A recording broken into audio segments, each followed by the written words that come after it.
আগামী শনিবার যদি আপনি জিয়াকে আর আমাদের জামাইকে আমাদের বাড়িতে যাওয়ার জন্য একটু পারমিশন দেন, খুব খুব ভালো লাগবে। তাহলে সৌরভ তো বাড়িতেই আছে, আমি তাহলে ওকে ডেকে নিয়ে আসি। আচ্ছা তুই কেমন মেয়ে বলতো? সৌরভ যখন বাড়িতে আছে তাহলে আমরা যে এসছি ওকে খবরটা দিবি তো? আমি এক্ষুনি ডেকে নিয়ে আসছি মা, কিন্তু বলছি যে যা বলার ওকে ডাইরেক্ট বলো, কেমন? জানোই তো যে একটু নিজের মতো চলতে ভালোবাসে, তারপর যদি কিছু মনে করে। যাকে আমি ওকে ডেকে নিয়ে আসছি, কেমন? জিয়া দাঁড়া দাঁড়া এক সেকেন্ড। তুই ভালো আছিস তো? হ্যাঁ মা, ওই খুব বমি হচ্ছে।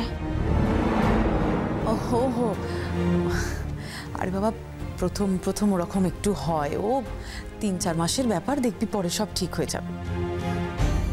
প্রথম বাচ্চা নিয়ম মতো তো ওর নিজের বাবা মার কাছেই থাকা উচিত। তো আপনারা কি ভেবেছেন? হ্যাঁ দিদি, মানে সে সমস্ত নিয়ে কথা বলবো বলেই তো আপনাদের কাছে এসেছি।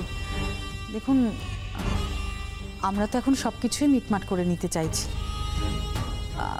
আর আমরা এটাও চাই সব কিছু নিয়ম মেনেই হোক। মানে জিয়া এখন আমাদের বাড়িতেই থাকুক। আর দেখুন দিদি, প্রথম বাচ্চা বলে কথা তো, আমরাও আমাদের বাড়িতে অনেকদিন পর বাচ্চা দেখব, তাই আপনার সঙ্গে কথা না বলে কি করে সিদ্ধান্তটা নিই বলুন? এখন তো জিয়া আপনাদের বাড়ির বউ, তাই না? তাছাড়া জামাই রয়েছে, আপনি অনুমতি না দিলে, জামাইয়ের সম্মতি না পেলে আমি কি করে নিজের মেয়েকে নিজের কাছে নিয়ে গিয়ে রাখার কথা ভাববো বলুন তো? দেখুন দিদি, বিয়ের আগে একরকম, কিন্তু বিয়ের পরে আমার মেয়ে আর আমার নয়, ও কিন্তু এখন আপনার মেয়ে। আপনারা বসুন, আমি একটু চা করে আনি। মা বলছি, আমি তাহলে সৌরভকে ডেকে নিয়ে আসছি, কেমন? হ্যাঁ হ্যাঁ, যা।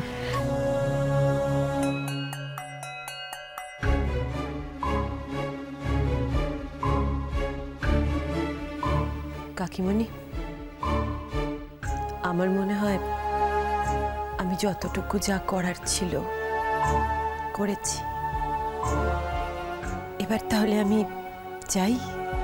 সে কি সাজি, তুমি সৌরভকে বলে যাবে না?